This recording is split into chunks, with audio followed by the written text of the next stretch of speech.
Good morning, church. Good morning. Turn your Bibles, if you would, to the book of Obadiah. And I will not tell you the chapter we'll be studying today. And if you don't know why that is, then you get an opportunity to find out and study the extensive, powerful book of Obadiah, which consists of one chapter of 21 verses. It and Jude hold the distinction of the shortest books of the Bible, but yet sometimes things that are very small are very powerful and have a great impact. And the book of Obadiah is like unto that. I don't know if you've had a good week. I hope that you have. If you went to the wild game dinner yesterday, then you had an interesting week, that's for sure. And I determined that I like raccoon better than beaver. I've never had an opportunity to formulate a sentence in that way before in my entire life, but now I have. And also this week has been March Madness. Anybody put together a bracket? Anybody do that? Okay, we don't have as many sports fans as I thought that maybe we did.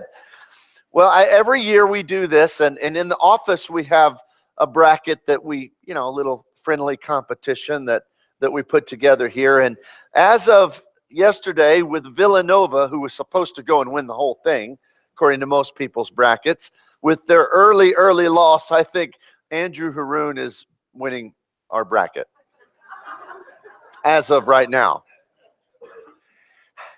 But, that's what I really love about sports, is no one would really have thought. In fact, they said that only, I think, 4% of American brackets had that team losing this early because they're just that good.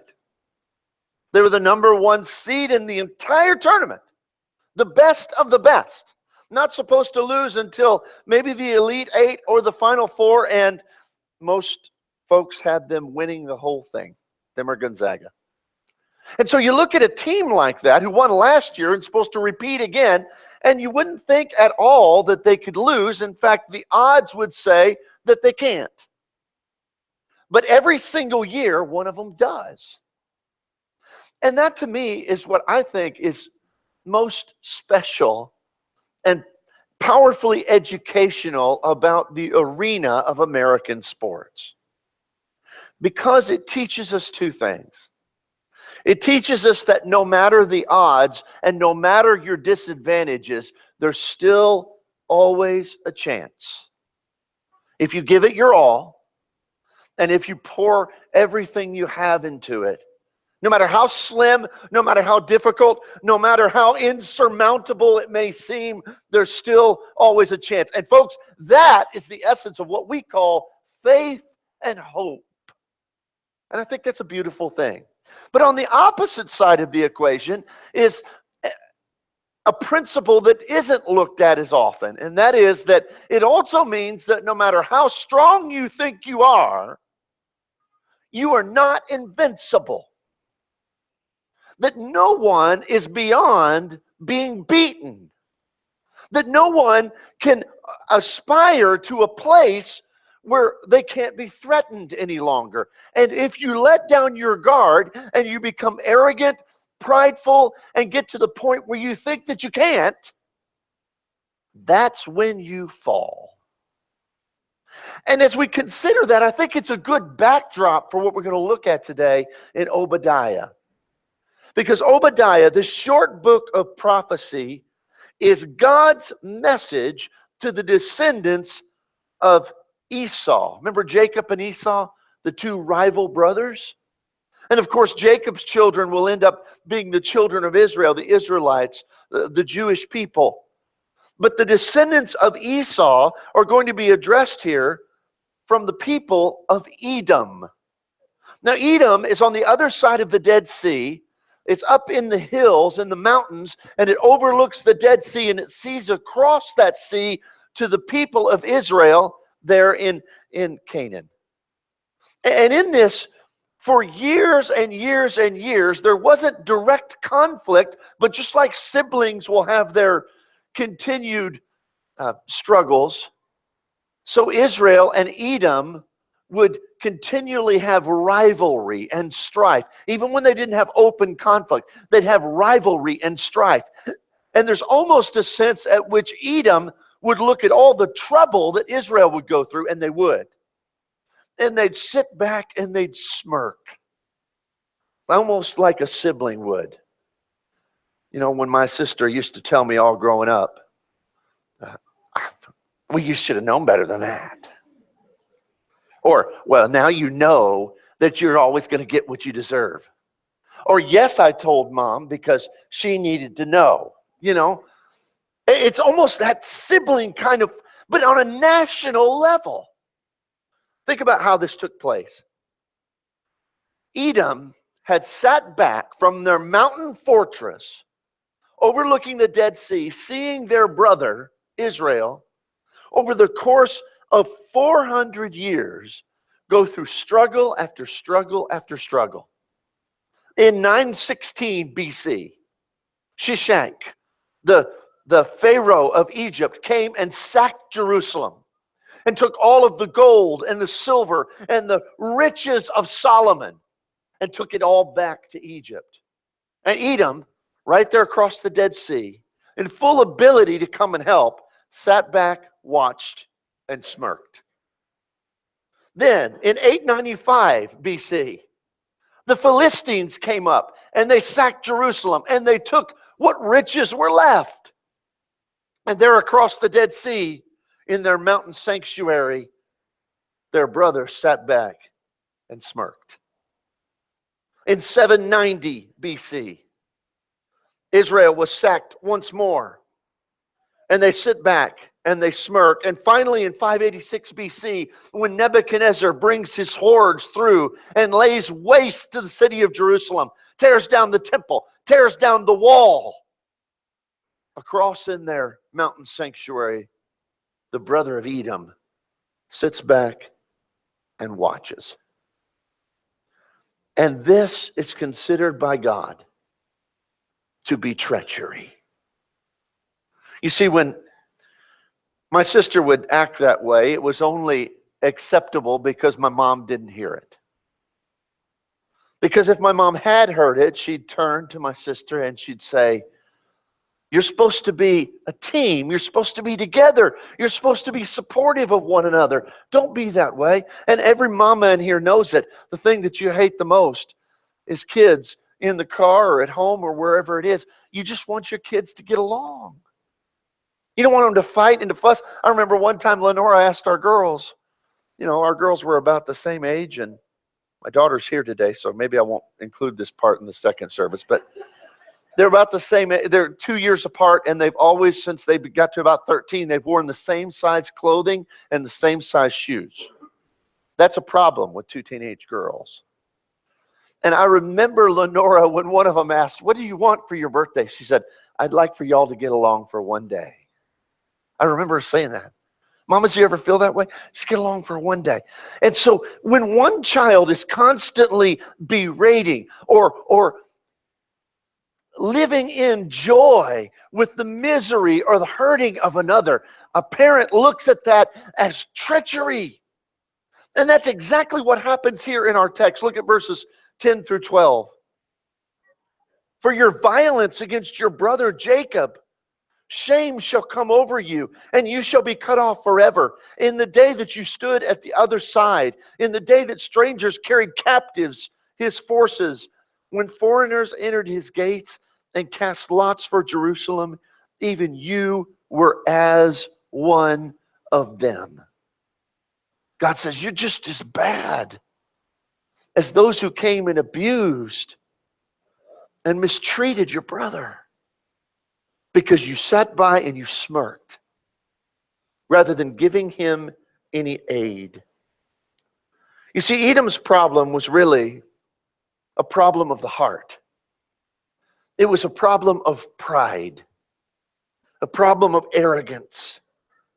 Pride festered there and was the root, as it often is, to the most devastating realities of life. Often, if you trace them back, as the scriptures tell us in Proverbs 16:18, Pride goeth before destruction, and a haughty spirit before a fall.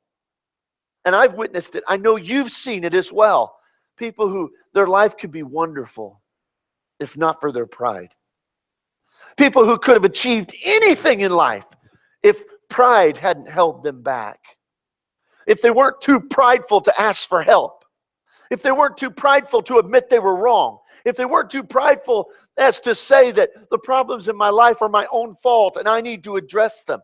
But no, pride, which manifests itself in so many different ways, leads so much to destruction, and it blinds people to their own self-destruction and hurting of their own lives.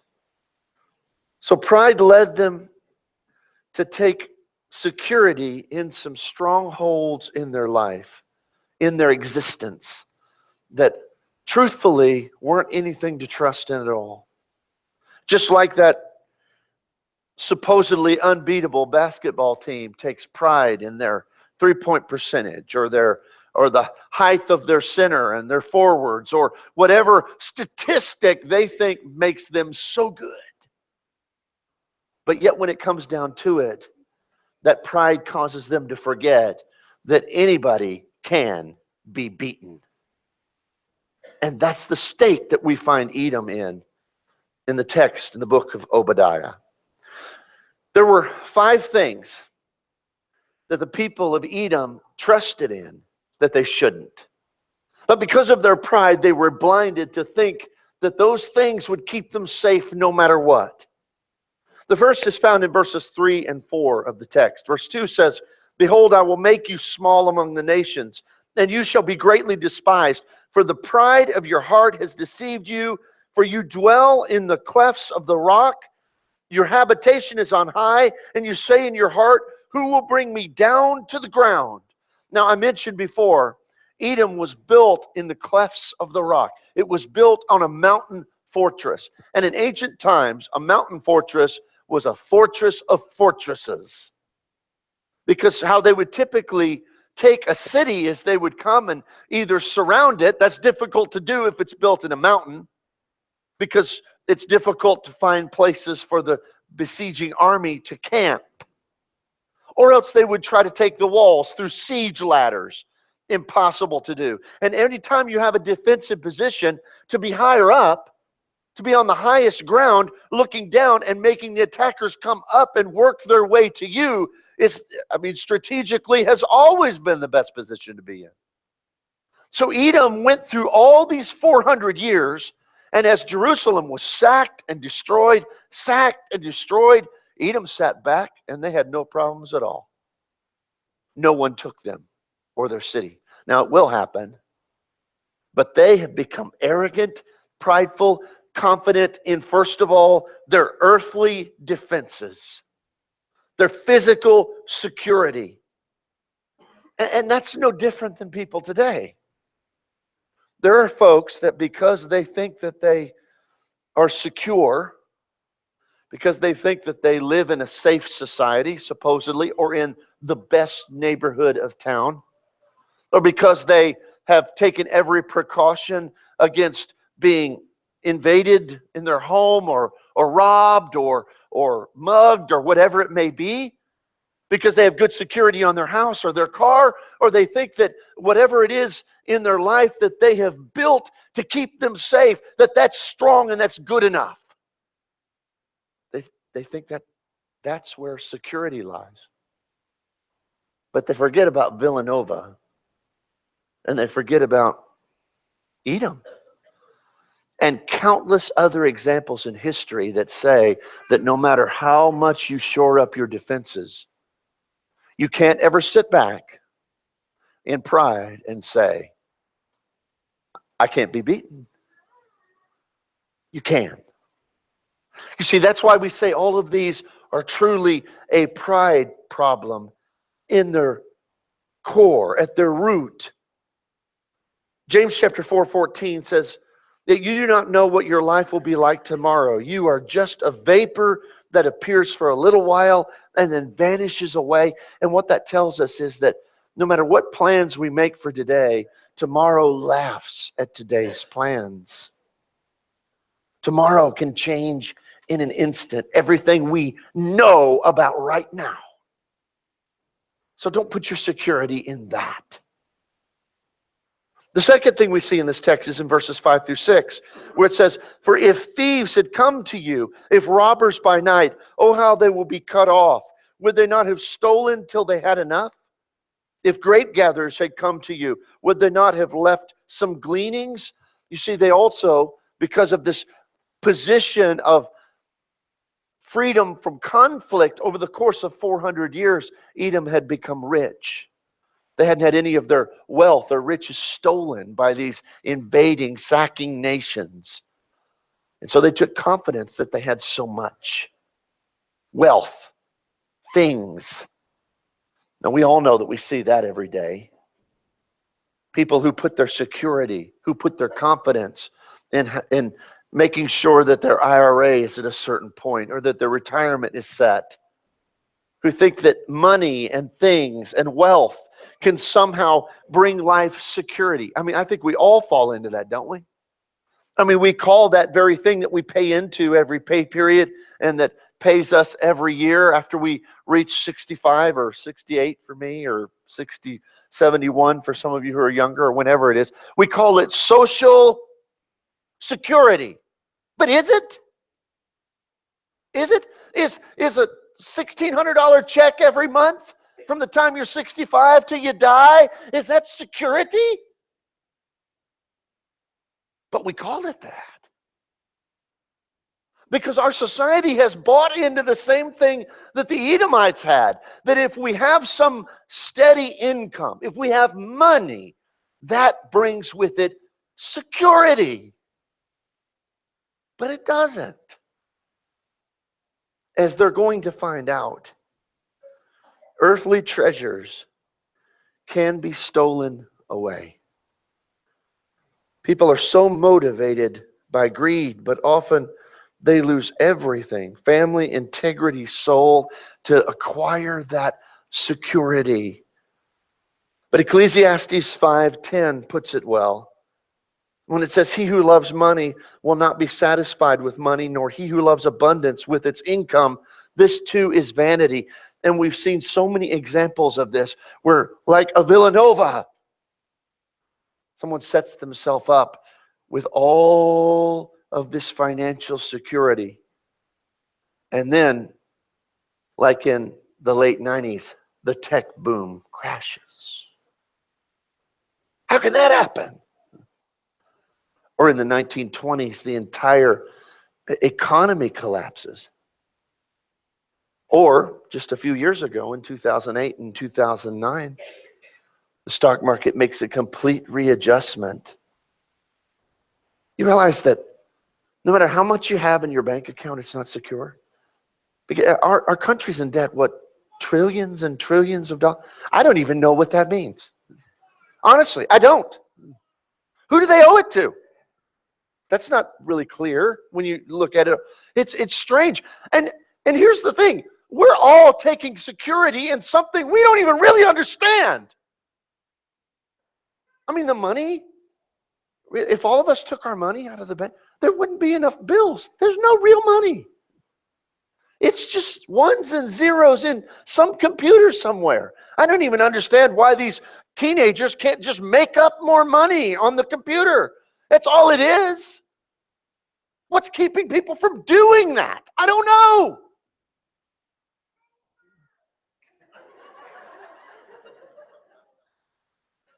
Do you? Honestly, do you? What's keeping people from doing that? Folks, it's literally nothing. Isn't it? It's literally nothing. Except ones and zeros, not even on a piece of paper, out in the cyber whatever. And yet people put their security in that. It's more silly for us to do that than it was the Edomites. Because guess what? Their gold was literally gold. Still wasn't anything to put your security in, but it was more real than what we have. What do you think they would think if they looked at us and people putting their security, their entire existence in ones and zeros that aren't even on paper, that are somewhere in cyberspace? Can you imagine an Edomite coming with his gold chains and his gold coins and say, well, where's yours? Mine's in that box on my desk. What? What does it look like? Well, you can't see it. I mean, it's ridiculous. It's fine. It's the way our society works. But don't make that what your life is about. And make your security rooted in that. Because it literally is nothing. And so when you look and you examine this, he's trying to tell them and us, you have put your security in the wrong thing if you put it in riches. Verse 7, all the men of your confederacy shall force you to the border. The men at peace with you shall deceive you and prevail against you. Those who eat your bread shall lay a trap for you. No one is aware of it. You see, they had these friends, these alliances they had made, and they took stock in that. Well, we can't be overcome because our friends won't allow it to happen. Our allies. We have alliances. We've signed agreements. Here's the problem. If your security, and I say this, and I want you to understand that I cherish relationships with other people in my life. I say this fully trusting my wife and my children and my friends and my brethren. But here's the thing. Any human being can let you down. They just can. Your wife can let you down. Your children can let you down and break your heart. Your job can let you down. Your boss can let you down. Your friends can let you down. Your church can let you down. Your elders can let you down. And your preacher can let you down. Every human being can let you down because every human being struggles with the same conflict of imperfection that plagues the human race. They can let you down. And so the reality is if my entire security, and I've seen this in people, they put their security in their spouse. Now, love your spouse. Be the best spouse you can be. But don't make your entire spiritual, emotional, mental security wrapped up in a person because they can let you down. If you put it in your friends, guess what? They may not be there when they need to be. And that's not to insult spouses or friends or brethren. It's to say that an age-old truth that through observation every one of us knows. That absolute security can only be found in things that cannot change. And people can change. Isn't that right? They can. And they do. So he tells them here, he says, you take this absolute stock, the security, you've built your entire existence on the fact that you have these allies, these friends. But I wonder if their friends were the type who say, well, I have friends I haven't even used yet. Because with so many, that's what friendship is really all about. You see, Hebrews 13:5-6 says, let your character be free of the love of money. Be content with what you have. For he himself has said, Jesus has said, I will never desert you, nor will I ever forsake you. So that we may confidently say, he says, if you want one friendship to put your confidence in, put it in this one, because this one does not change. The Lord is my helper. I will not be afraid.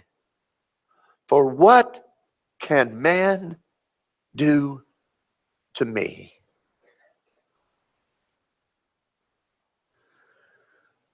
He is the friend who will not ever change. Then we have verse 8 of this text that says, will I not in that day, says the Lord, even destroy the wise men from Edom and understanding from the mountain? The wise men of Edom. They had universities there. They had centers of learning. The Edomites thought that they had achieved at an intellectual capacity that their neighbors would envy. And so they thought that earthly wisdom was the place in which security could be found. And y'all know that we've bought into this one as well, haven't we? In the most recent elections, if you were to listen to either candidate's party's candidate, and you were to ask them the question, well, what's the solution to this problem? Say poverty, or the solution to this problem, say, crime, or whatever it may be. They would have very different answers, but both of them would include one key element that everybody thinks fixes everything. Everybody thinks it in our society. It fixes everything. What did we say it is? Education. Right? I mean, don't you hear that in every campaign? Well, if we just had more education.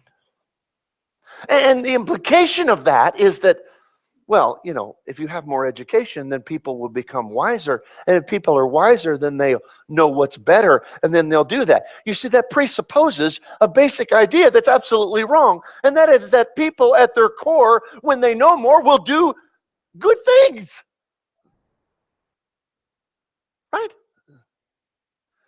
To say that education is the solution to man's problems is a basic assumption that people are good and will do good when they know more. And the more they know, the better they'll be. That means the smartest people you know should be the best people you know. And the most educated people you know should be the kindest and the lovingest and the most patient people in the world. Have you ever went to college and had a professor at all?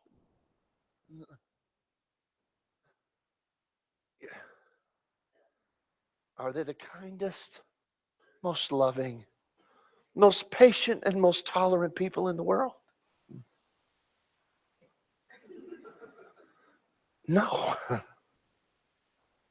Because the presupposition that knowledge makes people good is a lie. It just is. And Edom had fallen into this thing that we just have more knowledge, more wisdom, more education, more intellectual power. That's security. But it is not. And we've bought into that as well. Look at Job chapter 38, 1 through 12. I love this text because here we have a little bit of God answering man's arrogance in his wisdom and his knowledge. Job has been patiently dealing with the struggles brought on by Satan throughout the book. But then in his struggle, he's questioned, and he's questioned a little more aggressively and a little more aggressively. And finally, he crosses over the line. And you're almost hearing God's tone, the tone of a father who has put up with his son or daughter.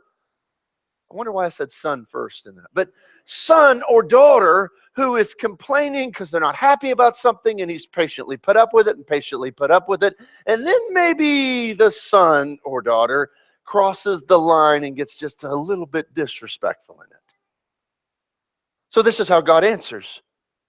Then the Lord answered Job out of the whirlwind and said, who is this who darkens counsel by words without knowledge? Who is this that asks me about things that you do not understand?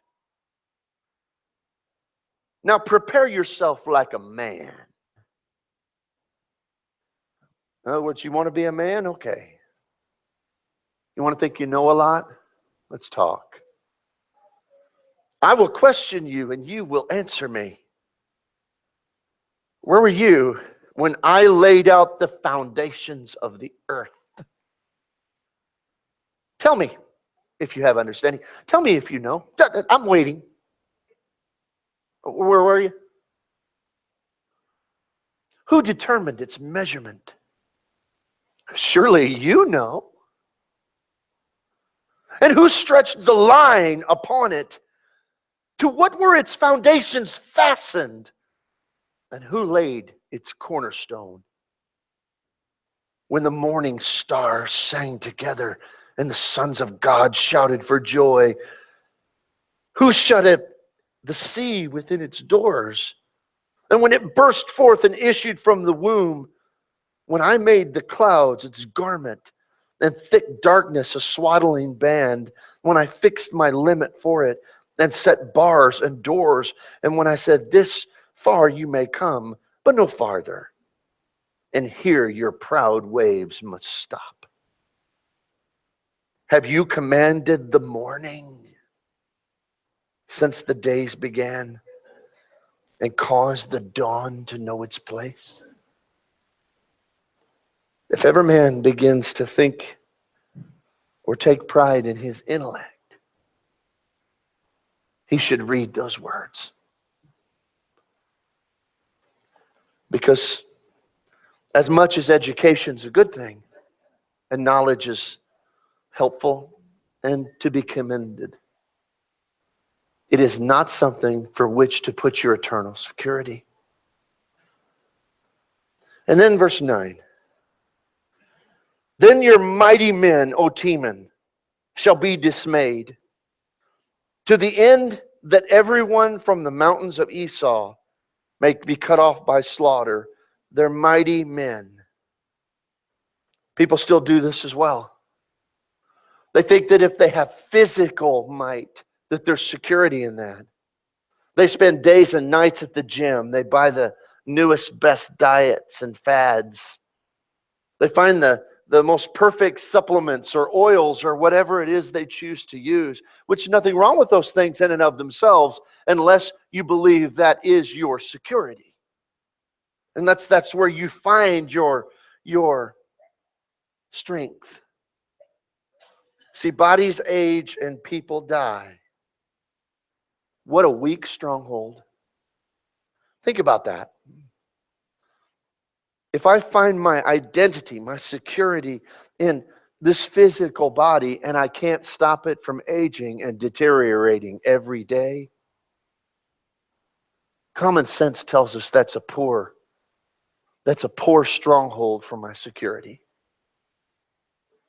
And the thing is that you can maybe slow down the effects of aging, but there's not been anybody yet who's been able to stop it.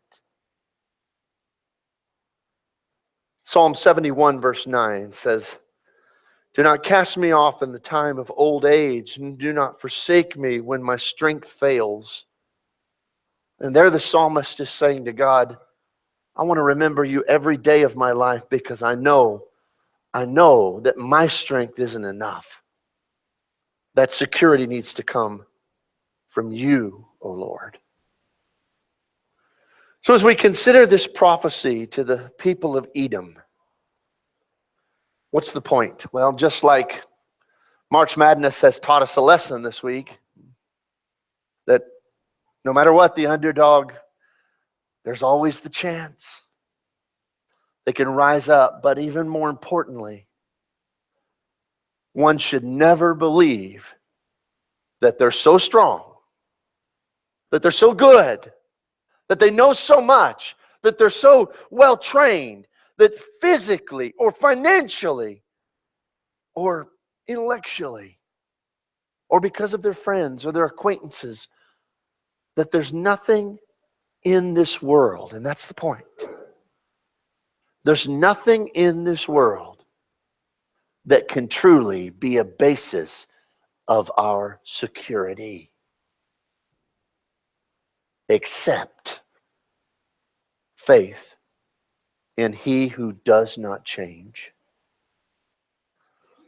And with that, we look in closing to Psalm 18, 1 and 2, which I think is a perfect verse with which to wrap up this message. Because the psalmist says, I will love you, O Lord, my strength. The Lord is my rock. He is my fortress. He is my deliverer. He is my stronghold. He is my castle on the hill. He is where I will find my security. My God is my strength, in whom I will trust. My shield and the horn of my salvation. He is my stronghold. So the question this morning is, what's your stronghold? All of those things, all of us have every one of those things in our lives. I mean, we have friends and we have relationships with other people. We have, houses to live in and find ways to try to be more secure in that. We of course try to take care of our bodies and our health, and we try to financially be sound and smart about those things, and we try to advance our intellect. All of those things are fine, unless they're that which you trust in the most, your stronghold. And if you do, rethink that today. If you need to turn your life over to He who will never leave you or forsake you, if you believe in His name and you need to give yourself to Him through repentance and being baptized into His name, or maybe if you've forgotten and you've started to trust in these other things, and you need to realign your life, whatever it is, don't delay. Come right now as we stand and as we sing.